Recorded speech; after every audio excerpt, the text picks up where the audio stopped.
Bismillahirrahmanirrahim. Assalamualaikum warahmatullahi wabarakatuh.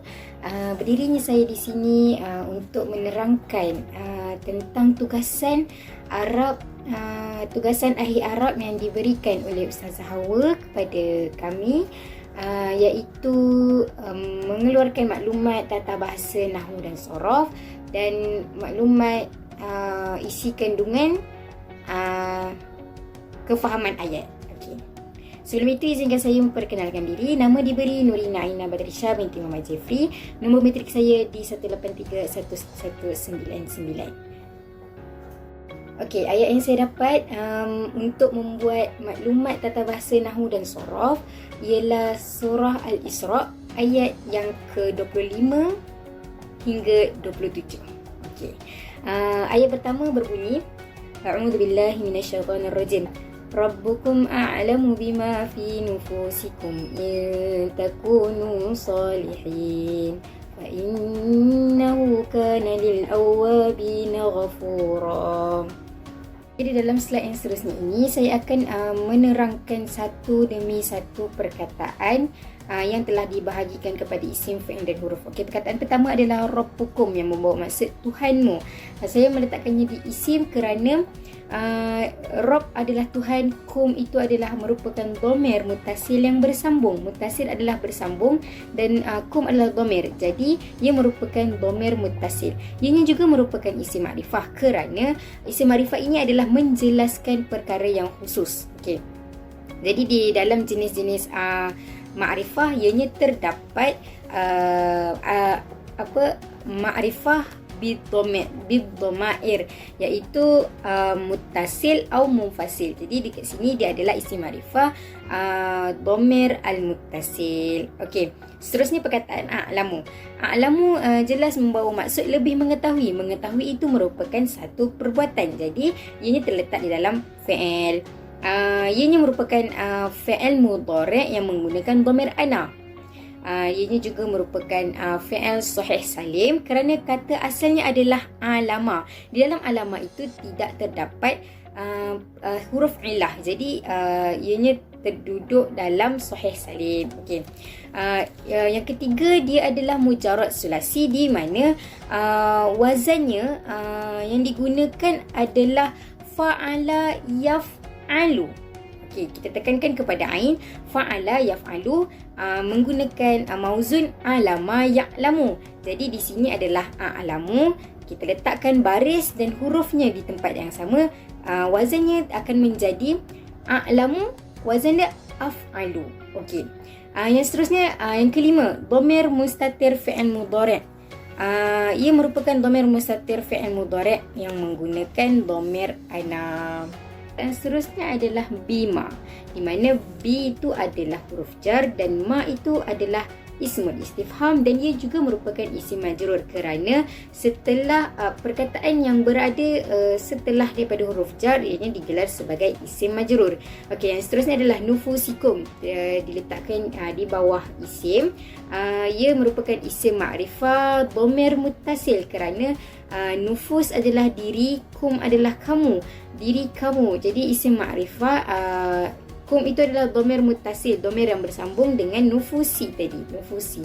Jadi ianya adalah isim makrifah dhamir muttasil. Yang kedua, ianya juga adalah isim majrur kerana sebelumnya terdapat fi, perkataan fi di bawah huruf jar. Dan ketiga, ianya juga adalah dhamir muttasil kerana kum adalah dhamir muttasil, dhamir yang bersambung dengan nufus tadi. Seterusnya adalah in. In itu merupakan huruf syarat dan takunu terletak di bawah fi'il. Maksud takunu itu adalah jika kamu, in takunu, jika kamu melakukan. Katanya takunu itu adalah melakukan. Jadi dia merupakan fi'il madi. Fi'il madi di bawah dhamir hum. menggunakan dhamir hum dan ianya adalah fi'il mu'tal ajwaf kerana kata asalnya adalah kana. Ka, alif, nun. Alif di tengah itu merupakan huruf illah. Jadi apabila adanya huruf illah di tengah, ianya merupakan fi'il mu'tal ajwaf. Okey, ianya merupakan mujarrad sulasi di mana mauzunnya iaitu takunu menggunakan dan menggunakan wazan taf'ulu kerana waw itu masih digelar sebagai huruf asal iaitu alif, ditukar sebagai waw untuk mendapatkan baris yang sempurna, untuk menjadikan baris yang sempurna. Jadi perkataan fa'ala, wazan fa'ala itu apabila diletakkan di bawah cerakinan ka alif nun, ianya masih lagi terdapat huruf asal di situ. Jadi wazannya di sini adalah taf'ulu mengikut kepada mauzun takunu. Okey. Takunu ini merupakan dhamir baris muttasil fil fi'li wa alamat wawul jamaah kerana takunu asalnya adalah kana. Kana adalah termasuk dalam kana wa akhatuha. Jadi kana ini adalah termasuk di dalam dhamir baris muttasil fil fi'li dan alamatnya adalah wawul jamaah. Okey, seterusnya adalah salihin. Salihin ini adalah kata muzakkar dan ianya juga merupakan khabar kana mansub kerana sebelumnya terdapat kana wa khatua iaitu takunu. Okey. Seterusnya adalah fa innahu. Fa merupakan huruf ataf, inna merupakan inna wa akhwatuha dan yang diletakkan di bahagian huruf. Hu adalah isim inna wa akhwatuha yang berbalik kepada inna tadi. Ianya merupakan isim inna kerana apa yang terletak selepas huruf inna, ianya merupakan isim inna. Okey. Kana. Kana merupakan fi'il madi yang menggunakan dhamir huwa. Ianya adalah fi'il mu'tal ajwaf kerana dalam kana kata asalnya adalah ka alif nun. Alif terletak di tengah, jadi ia adalah fi'il mu'tal ajwaf. Ianya merupakan mujarrad sulasi di mana wazan yang digunakan adalah sifar pertama iaitu fa'ala yang mengikut kepada mauzunnya iaitu kana. Ianya merupakan dhamir mustatir fi'il madi. Dhamir mustatir ialah dhamir yang tidak jelas di mana di dalam kana itu tak jelas di mana dhamirnya. Okey, jadi di situ adalah fi'il madi huwa. Dan ianya juga merupakan fi'il nasih kerana kana ini adalah fi'il macam isim inna. Inna tadi merupakan isim inna. Tetapi kalau kata pada kana wa khatua ianya adalah fi'il nasih. Okey. Lil awwabina. Lil awwabina lam merupakan huruf jar dan awwabina al awwabina itu merupakan isim ma'rifah dan juga isim kana kerana sebelumnya itu terdapat kana. Okey. Ianya juga merupakan isim majrur dan man'ut kerana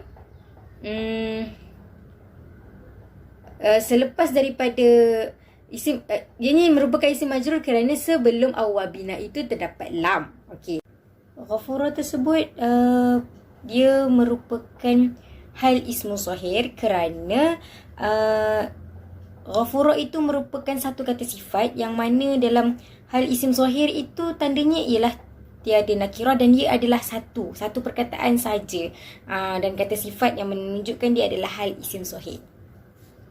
Okay, ayat yang seterusnya adalah ayat yang ke-26 yang berbunyi A'udzu billahi minasyaitonir rajim wa ati dzal qurba haqqahu wal miskina wa ibnas sabili wa la tubadzir tabdzira. Kita sambung kepada slide yang seterusnya di mana saya akan menerangkan satu persatu perkataan mengikut yang telah dibahagikan. Okey. Yang pertama adalah wa'ati. Wa merupakan huruf ataf dan ati terletak di dalam fi'il iaitu fi'il amar menggunakan dhamir anta. Ianya adalah fi'il sahih mahmuz dan juga mu'tal naqis kerana perkataan asal bagi ati adalah ata. Dia menjadi sahih mahmuz kerana terdapat hamzah pada permulaan perkataan itu dan di hujungnya terdapat ya maksurah yang merupakan huruf illah dan terjadilah di situ mu'tal naqis. Okey, yang ketiga adalah mazid sulasi biharfun wahid mengikut kepada mauzunnya adalah ati dan wazannya adalah af'ala di mana ati kata asalnya ata, ta adalah huruf yang berbaris mewakili ain. Wazan fa'ala ain. Okey, ain adalah berbaris jadi ta pun berbaris. Di situ kita boleh nampak ianya menggunakan wazan af'ala. Wazan dia adalah af'ala dan mengikut mauzunnya adalah ati. Kita nampak tak sama, tapi bila kita serakinkan satu-satu, ianya huruf ain tu masih digunakan lagi dan tidak terbuang dan tidak terganti oleh apa-apa huruf. Jadi di sini adalah af'ala dan af'ala mazid sulasi biharfun wahid. Okey. Dan dia punya mauzun adalah ati. Okey, dia adalah dhamir mustatir fi'il amar anta. Dhamir mustatir ini seperti yang saya sebutkan tadi, ianya tak nampak di dalam itu ada dhamir. Kita tak nampak dhamir itu yang jelas. Baris jelas, mustatir tak jelas. Jadi di sini adalah dhamir mustatir fi'il amar berbalik kepada fi'il apa dan dhamirnya adalah anta. Perkataan seterusnya adalah dzal qurba. Dha adalah huruf syarat dan al-qurba ialah isim ma'rifah bil alif lam kerana terdapat alif lam di hadapan perkataan tersebut. Okey, haqqahu isim ma'rifah dhamair iaitu dhamir muttasil kerana hu adalah dhamir dan ianya bersambung. Jadi ianya adalah dhamir muttasil. Wal miskina, wa adalah huruf ataf dan al miskina adalah isim ma'rifah bi alif lam juga kerana terdapat alif lam di hadapan. Wa ibnas sabil. Okey, ibnas sabil ini adalah isim adalah merupakan mudhaf ilaih. Okey, ibna mudhaf, as-sabil adalah mudhaf ilaih. Dia adalah dua perkataan yang bersambung sebenarnya. Okey, as-sabil isim ma'rifah bil alif lam juga, mudhaf ilaih dan isim majrur kerana terdapat waw di hadapan ibnas sabil tadi. Okey. Ghafura tersebut dia merupakan hal ismu zahir kerana ghafura itu merupakan satu kata sifat yang mana dalam hal isim zahir itu tandanya ialah tiada nakirah dan ia adalah satu perkataan saja, dan kata sifat yang menunjukkan dia adalah hal isim zahir. Ayat terakhir ialah ayat yang ke-27 yang berbunyi innal mubadzirina kanu ikhwana syayatin wa kana syaitanu li rabbih kafura. Yang seterusnya kita akan menghuraikan perkataan demi perkataan. Yang pertama adalah innal mubadzirina. Inna adalah huruf inna wa akhwatuha dan al mubadzirina adalah isim inna wa akhwatuha. Setiap apa yang datang selepas huruf inna ianya adalah isim inna. Okey, kanu, innal mubadzirina kanu. Kanu adalah fi'il madhi yang menggunakan dhamir hum. Dia adalah fi'il mu'tal ajwaf kerana pada asalnya adalah kana, ka alif nun, alif terletak di tengah-tengah jadi dia adalah fi'il mu'tal ajwaf. Ia adalah mujarrad sulasi di mana mauzun dia adalah kanu. Okey, mauzun adalah kanu dan wazan yang digunakan adalah mujarrad sulasi menggunakan sifir yang ketiga iaitu fa'alu. Fa'ala yaf'alu. Maafkan saya, bukan fa'ala yaf'alu tetapi wazan yang ketiga adalah fa'ala yaf'alu. Okey. Seterusnya adalah dhamir muttasil. Kanu ini adalah dhamir muttasil fil fi'li wa alamat wawul jamaah yang menggunakan dhamir hum. Okay, sebab apa? Waw alif di belakang itu menunjukkan dia adalah alamat wawul jamaah di bawah dhamir muttasil. Dhamir muttasil fil fi'l. Terusnya adalah ikhwana syayatin. Ikhwana syayatin ini adalah dua perkataan yang bergabung iaitu dia adalah mudhaf dan mudhaf ilaih. Okey. Tetapi ikhwana ni juga adalah merupakan kana wa akhwatuha isim marfu' khabar kana kerana ikhwana ini terletak di sebelah kanu ikhwana. Okey. Jadi dia adalah kana wa akhwatuha. Syayatin ini adalah isim ma'rifah bi alif lam kerana di hadapannya terdapat alif lam asyayatin. Dan wakana huruf wa adalah huruf ataf, kana adalah fi'il madhi menggunakan dhamir huwa, dia adalah fi'il mu'tal ajwaf. Seperti yang saya cakap tadi lah, kata asal bagi kanu juga sama dengan kana. Okey. Kana mu'tal ajwaf ada alif di tengah jadi dia mu'tal ajwaf lah. Mujarrad sulasi, kana termasuk dalam mujarrad sulasi di mana wazannya adalah fa'ala mengikut kepada mauzun kana. Okey, mauzun kana dan ia menggunakan wazan mujarrad sulasi yang ketiga iaitu fa'ala yaf'ulu, kana yakunu, fa'ala yaf'ulu. Okey. Dan yang kelima adalah dhamir mustatir fi'il madhi kerana di dalam kana itu tidak jelas di manakah dhamirnya. Jadi apabila kata tak jelas, ianya adalah dhamir mustatir fi'il madhi yang menggunakan dhamir huwa. Okey. Ianya juga merupakan fi'il nasih. Kenapa ianya fi'il nasih? Kerana kana Kana adalah termasuk dalam fi'il nasih. Melainkan macam inna. Inna adalah isim inna. Kana adalah fi'il nasih. Okey. Dan seterusnya adalah asyaitanu li rabbihi kafura. Asyaitanu adalah isim ma'rifah bil alif lam kerana terdapat alif lam di hadapan. Yang juga merupakan alif lam syamsiah kerana asyaita. Dia ada syaddah di shin. Jadi asyaita tu adalah alif lam syamsiah. Dan ketiga adalah isim marfu' khabar kana kerana terletak selepas daripada kana, iaitu fi'il nasih. Okey. Seterusnya adalah li rabbihi kafura. Lam adalah huruf jar. Rabbihi. Rabbihi itu adalah dhamir muttasil di mana ha adalah dhamir yang bersambung dengan rabb adalah, jadi dekat situ adalah dhamir muttasil. Okey.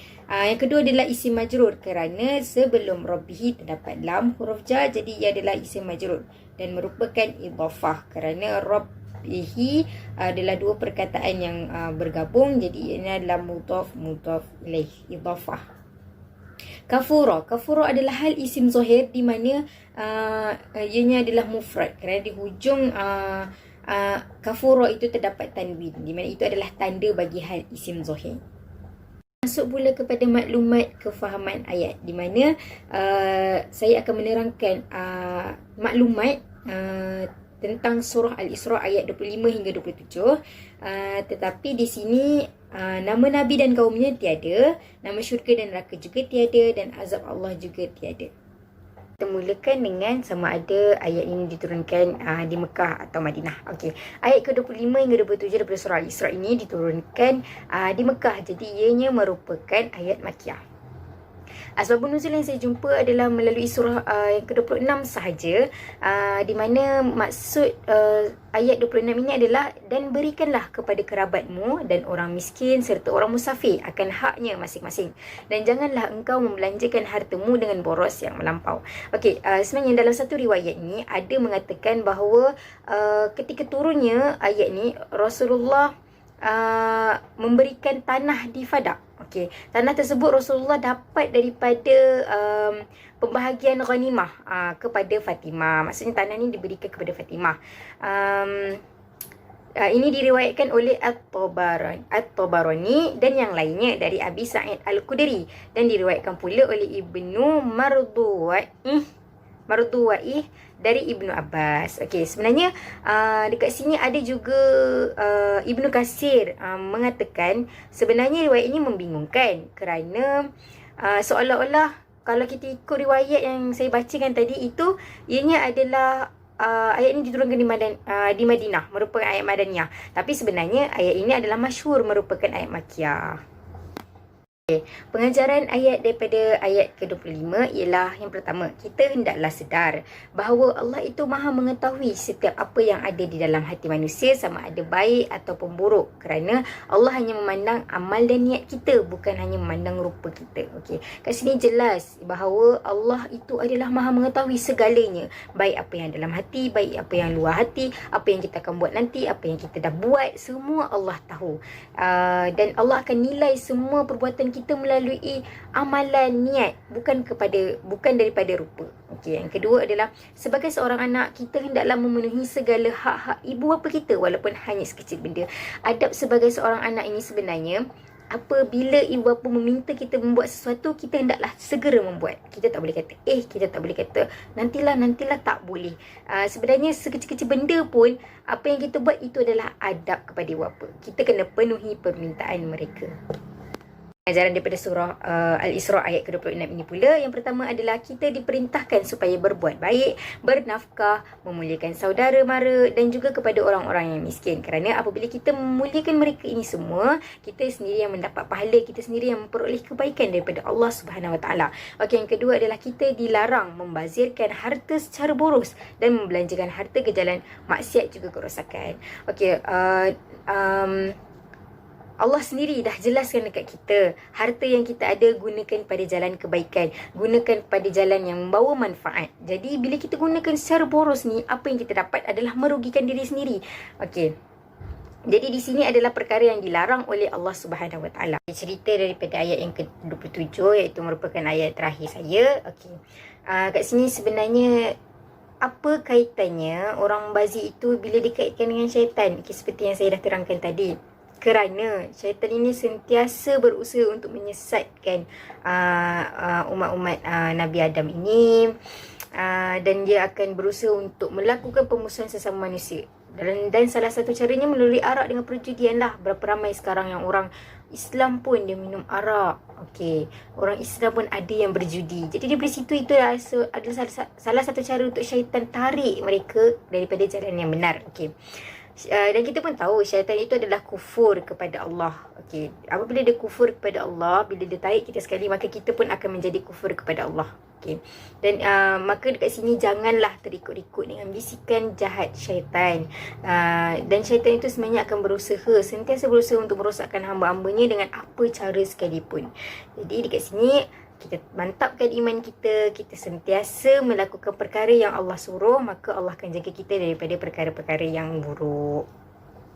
Sebenarnya cerita daripada ayat ke-25 ini adalah menerangkan tentang situasi kita bersama ibu bapa kita. Okay, sebenarnya ada ibu bapa yang kita boleh bawa bincang dan ada ibu bapa yang susah nak bawa bincang. Okay. Allah ni sebenarnya tahu apa yang bermain dalam hati kita. Bila masa kita berdepan dengan mereka, Allah tahu apa yang kita lalui, apa yang kita terpaksa hadapi dengan perangai ibu bapa kita. Okey, perangai ibu bapa kita ni mungkin ada masanya menjengkelkan, ada masanya okey, ada masanya tak okey. Dari situ Allah tahu sama ada kita ikhlas atau tidak, sama ada kita sengaja berbuat baik di hadapan orang semata-mata nak keduniaan sahaja, dan ada juga bila kita buat baik hanyalah di depan, tapi bila di belakang kita kutuk-kutuk ibu bapa kita. Itu adalah salah satu perkara yang amat ditegah, amat dilarang oleh Allah. Okey, kita buatlah apa-apa pun dekat mak ayah kita, Allah tetap tahu diri kita ni ikhlas atau tidak. Okey. Kalimah awwaba. Awwaba ni bermaksud kembali dari perjalanan yang jauh. Awwab adalah orang yang telah berada dalam dosa yang panjang, yang dulu dia buat dosa, tiba-tiba di satu hari ni dia dapat hidayah, dia bertaubat, dan ianya adalah digelar awwaba kerana dia meninggalkan dosa dia yang lama dan mencari hidayah Allah dan dia bertaubat. Itu adalah kalimah awwaba, maksud kalimah awwaba. Okey, tetapi kadang-kadang biasalah apabila kita ni dah berada dalam perjalanan yang jauh, maksudnya perjalanan yang biasa kita buat, kita akan rasa macam malas nak teruskan perbuatan baik. Kita nak patah balik je dekat dulu. Okey, jadi sebenarnya Allah kata dekat mereka yang macam ni, Allah kata Allah akan berikan pahala kepada mereka yang sanggup untuk kembali ke jalan Allah, yang meninggalkan dosanya yang lalu. Okey, jangan risau, Allah itu adalah Maha Pengampun lagi Maha Mengasihani. Daripada ayat yang ke-26 ini adalah merupakan hak yang perlu dibagi, yang perlu diberi kepada ahli keluarga kita. Okey, sebenarnya setiap orang dalam keluarga kita ni, tak kisahlah adik-beradik kita ke, ibu bapa kita ke, mak ayah, nenek kita ke, atuk kita ke, tetap akan mendapat bahagian masing-masing. Okey, kerana ayat ni menjuruskan kepada setiap individu dalam keluarga. Setiap seorang pasti akan mendapatkan haknya. Okey, hak ni dia boleh jadi antara segi harta ataupun hubungan baik dengan mereka. Jadi kita perlulah sentiasa menjaga hubungan baik kita dengan ahli keluarga kita. Okey, sebenarnya selain daripada ahli keluarga, dalam ayat ni juga kita hendaklah memberikan hak kepada orang miskin dan kepada orang yang bermusafir. Okey, ialah kita dah tahu orang tu susah, jadi dia berhaklah mendapat bantuan sebagai hak diri dia sendiri kerana dia adalah orang susah. Jadi kita perlu perhatikan siapa yang memerlukan bantuan daripada kita. Okey, ayat kat sini juga dia menerangkan tentang jangan membazir dalam perbelanjaan. Okey, sebenarnya apa kaitannya jangan membazir dalam perbelanjaan dengan hak ahli keluarga kita yang rapat? Okey, sebenarnya dia bersangkutan. Okey, kalau diri kita ni keluarkan duit hanya untuk perkara yang tidak bermanfaat, jadi apa yang kita akan tinggalkan untuk keluarga kita yang rapat-rapat ni? Kita tak ada, kita tak tinggalkan apa-apa pun sebab kita dah guna semuanya kepada perkara yang tak bermanfaat. Jadi sebenarnya duit yang sepatutnya tak bermanfaat, yang kita keluarkan untuk perkara yang tak bermanfaat tu adalah lebih berhak kepada orang lain dan lebih lagi kepada ahli keluarga kita yang rapat. Cerita daripada ayat yang ke-27, iaitu merupakan ayat terakhir saya. Okey, kat sini sebenarnya apa kaitannya orang membazir itu bila dikaitkan dengan syaitan? Okay, seperti yang saya dah terangkan tadi. Kerana syaitan ini sentiasa berusaha untuk menyesatkan umat-umat Nabi Adam ini, dan dia akan berusaha untuk melakukan pemusuhan sesama manusia. Dan salah satu caranya melalui arak dengan perjudian lah. Berapa ramai sekarang yang orang Islam pun dia minum arak. Okey, orang Islam pun ada yang berjudi. Jadi dari situ itu adalah salah satu cara untuk syaitan tarik mereka daripada jalan yang benar. Okey. Dan kita pun tahu syaitan itu adalah kufur kepada Allah. Okey, apabila dia kufur kepada Allah, bila dia tarik kita sekali, maka kita pun akan menjadi kufur kepada Allah. Okey. Dan maka dekat sini janganlah terikut-ikut dengan bisikan jahat syaitan. Dan syaitan itu sebenarnya akan sentiasa berusaha untuk merosakkan hamba-hambanya dengan apa cara sekalipun. Jadi dekat sini kita mantapkan iman kita, kita sentiasa melakukan perkara yang Allah suruh, maka Allah akan jaga kita daripada perkara-perkara yang buruk.